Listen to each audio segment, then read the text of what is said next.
Bonjour chers frères et sœurs en Christ, que la grâce, la paix et la miséricorde de notre Seigneur Jésus-Christ vous soient abondamment multipliés. Shalom et bienvenue dans cette nouvelle vidéo de 7 minutes de pain quotidien du 14 décembre 2025. Nous poursuivons notre lecture dans le livre de Actes des Apôtres chapitre 9 et nous allons lire aujourd'hui le verset 37. Nous avons vu dans la vidéo précédente que le Saint-Esprit a commencé à attirer notre attention sur la vie ou bien l'apostolat de l'apôtre Pierre qui est descendu dans différentes villes dans le but de visiter les frères et sœurs et voir comment ils vont et comment est-ce que leur foi se porte.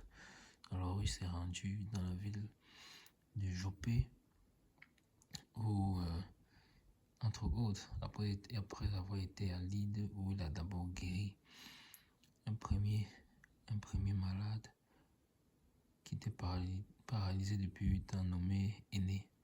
Ensuite, il est donc descendu à Joppé et le Saint-Esprit l'a encore zoomé davantage sur une autre personne, à savoir Tabitha, celle-là dont le nom signifiait Dorcas.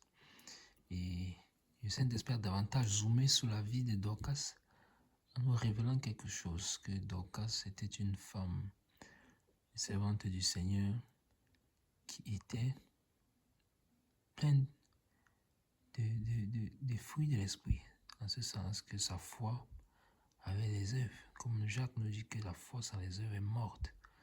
Alors celle-ci, sa foi n'était pas morte. Pourquoi? Parce qu'elle faisait beaucoup de monde et de bonnes œuvres. Donc elle était connue pour bénir à gauche à droite, pour se soucier de comment est-ce que les autres vont, comment est-ce que les autres se portent. Et cela a été pour nous un enseignement et un encouragement à faire de même, à regarder autour de nous, à savoir partager les revenus que le Seigneur nous donne. Cela n'est pas juste pour nous. Pourquoi? Parce que c'est lui qui nous donne cela. C'est lui qui pourvoit pour que nous ayons un travail.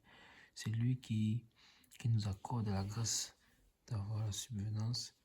Alors, même aux enfants d'Israël, il avait dit de toujours se soucier de l'étranger qui se trouvait au milieu de son peuple. Et donc, nous devons nous soucier de ceux qui sont dans le besoin. Et non seulement de ceux qui sont dans le besoin, mais Jacques, encore une fois, nous précise que la vraie religion, c'est de s'occuper des veuves et des orphelins.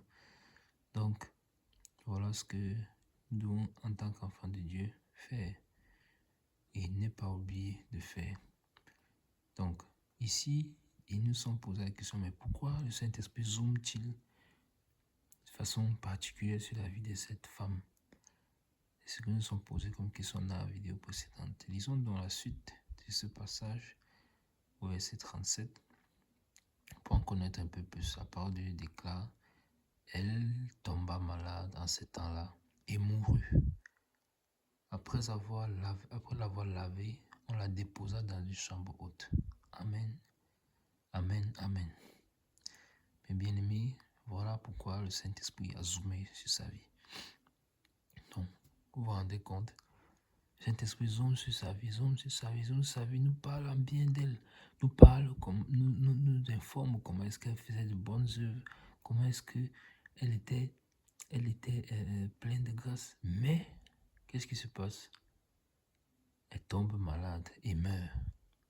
Waouh, waouh, waouh. Cela peut paraître contradictoire, n'est-ce pas? Mais comment une femme qui fait de bonnes œuvres, qui sait l'Éternel, qui est pleine du Saint-Esprit, remplie de dons comme ça, de générosité, de libéralité, comment tombe-t-elle malade et meurt?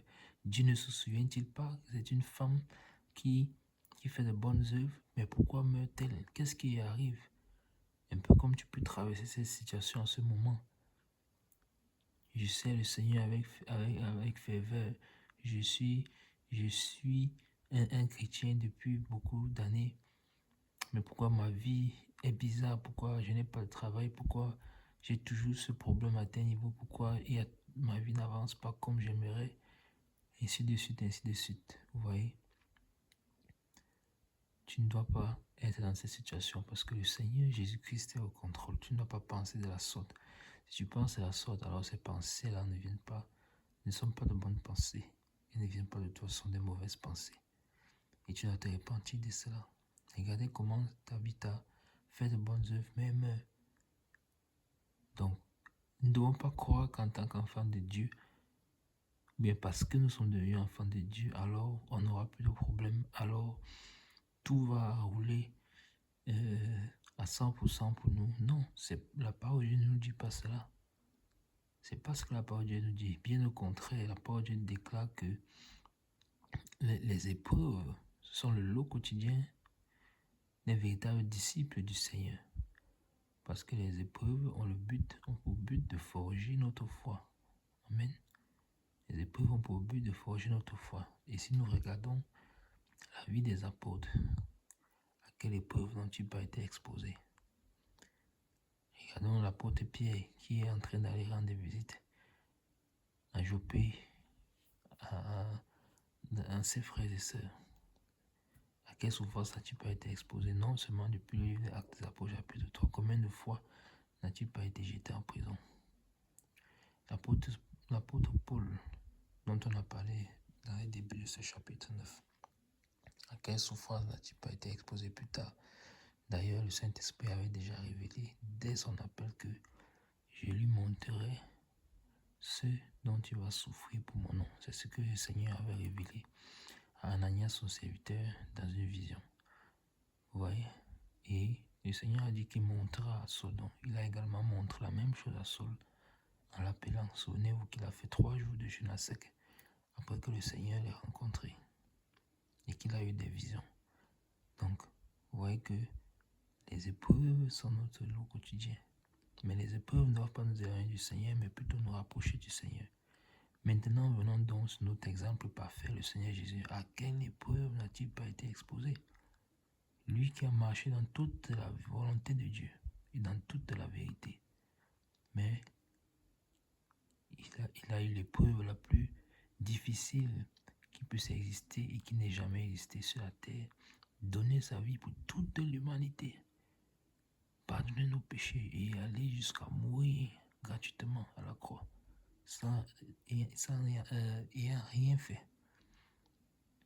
Et sa mort, quand je dis gratuitement, c'est pour dire qu'il est mort n'ayant rien fait, étant non coupable, mais il a porté nos péchés, nos transgressions. Donc, sa mort a donc effacé nos péchés. Donc, vous voyez que la parole de Dieu déclare plus tard que il a donc été souverainement élevé, il a reçu le nom au-dessus de tous les noms. Donc, vous voyez que l'épreuve, au bout de l'épreuve, il y a toujours une récompense.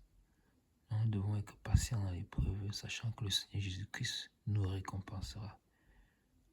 Et Jacques, encore une fois, de déclarer que la patience dans l'épreuve produit. Il y a un produit après la patience dans l'épreuve. Qu'est-ce qu'elle produit? Alors, nous sommes encouragés à lire. Je vous encourage à aller lire ça dans le livre de Jacques. Donc ici, le Saint-Esprit a zoomé sur la vie de Tabitha, zoomé sur ses œuvres. Et maintenant, zoom sur sa vie personnelle en nous disant qu'elle est morte. Elle est tombée malade. D'abord, ce n'était pas une mort subite. Elle est tombée malade, donc on peut comprendre qu'il y a eu de la souffrance même. Même avant sa mort, il y a eu de la souffrance dans la maladie. Mais bien aimé, il y a la souffrance dans la maladie. Voilà le servant du Seigneur, rempli du Saint-Esprit, mais la souffrance dans la maladie. Donc, mais pourquoi le Saint-Esprit? On va finir cette vidéo en nous reposant encore la même question que nous sommes posés dans la vidéo précédente quand nous terminions cette vidéo-là. Pourquoi le Saint-Esprit zoome-t-il encore davantage sur sa vie et cette fois-ci sur sa mort? Il y a quelque chose qui veut nous enseigner. Le Saint-Esprit a toujours un message à nous passer et ce n'est jamais pour rien. Donc, ça, c'est ce que nous allons encore voir par la grâce de Dieu dans la prochaine vidéo. Nous nous arrêtons là pour juste et tout pour les 7 minutes de pain quotidien de ce jour. Que la grâce, la paix et la miséricorde de notre Seigneur Jésus-Christ vous soient abondamment multipliés. Et avant de terminer cette vidéo, encore un autre petit détail. La parole de Dieu déclare qu'après l'avoir lavé, on l'a déposé dans une chambre haute. Mais pourquoi ne l'ont-ils pas enterré? Vous voyez, voilà le Saint-Esprit qui zoome encore davantage. Je préfère qu'on en parle maintenant avant de passer, avant de conclure définitivement pour cette vidéo. Pourquoi le Saint-Esprit ne... Pourquoi est-ce que le Saint-Esprit les a conduits à ne pas l'enterrer directement? Pourquoi les frères et sœurs ne l'ont pas enterré directement? Vous voyez? Souvenez-vous que ce sont des Juifs et dans la coutume juive, on ne tue pas avec les cadavres. On enterre rapidement. Rapidement. Et vous vous souvenez d'ailleurs que dans la coutume juive, ayant été en contact avec les cadavres, on est déclaré comme impur. Je parle bien de la coutume juive. Donc vous voyez, mais on ne l'enterre pas directement. On la garde plutôt dans la maison, dans la chambre haute. Et encore une fois de plus, vous savez que la chambre haute dans la coutume juive encore, ou bien chez les juifs, c'était généralement un endroit de prière. Un endroit de prière. Souvenez-vous de Actes des Apôtres chapitre 2 où les disciples du Seigneur sont montés dans la chambre haute pour prier. Et c'est là que le Saint-Esprit les a visités. Il les a remplis. Et le Seigneur lui-même, le dernier repas avec les disciples, c'était où? Dans une chambre haute. Le dernier repas avec les disciples où il a institué la Sainte Seine et le lavage des pieds. C'était dans une chambre haute. Donc, mais c'est là-bas qu'on vient déposer le corps de Tabitha, de Dorcas. Donc, un peu comme si la chambre haute est souillée ou bien la maison est souillée. Mais pourquoi le Saint-Esprit permet-il tout cela? Encore une fois de plus. Donc nous verrons cela par la grâce de Dieu à la prochaine vidéo. Concluons définitivement pour cette vidéo. Que le Seigneur vous bénisse. Merci pour votre patience. On nous revoit dans la prochaine vidéo. Shalom.